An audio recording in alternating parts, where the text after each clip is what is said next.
For today's video guys, ay share ko sa inyo ang masarap na luto sa noodles. Ang una natin gagawin ay magpakulo muna ng sapat na dami ng tubig sa kaldero. Para mas lalong sumarap at bumango ang ating noodles, ay lalagyan natin ng patola.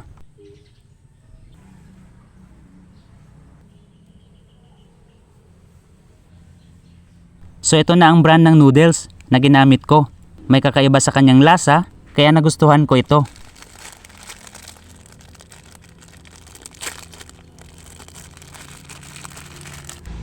Kapag kumulo na, ay ilagay itong noodles. Biyakin ito sa gitna bago ilagay sa kumukulong tubig. Takpan ito. Separate ninyo ang seasoning pack.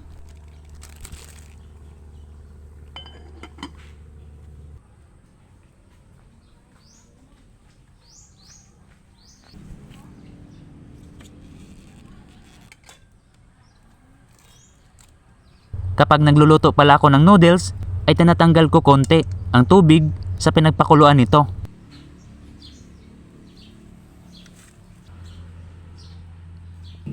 Sunod nating ilagay ang hiniwang patola, itlog at siling haba na tinanggalan ko ng mga buto.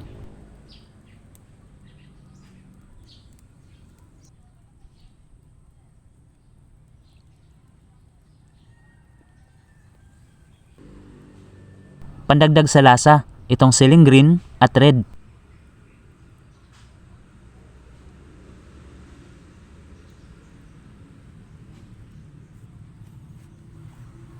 Haluin ito ng konti, takpan at lutuin ng ilang minuto. Huwag nating i-overcook.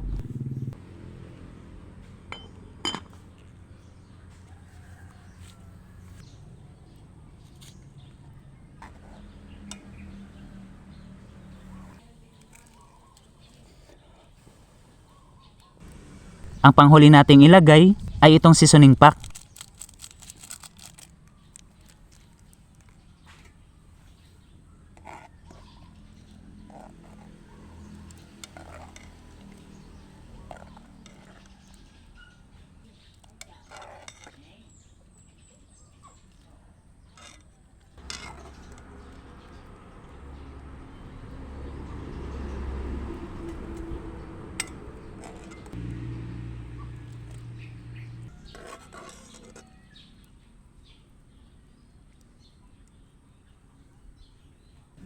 At heto na guys, naluto na ang aking simpleng recipe na tiyak kong masarap at healthy pa.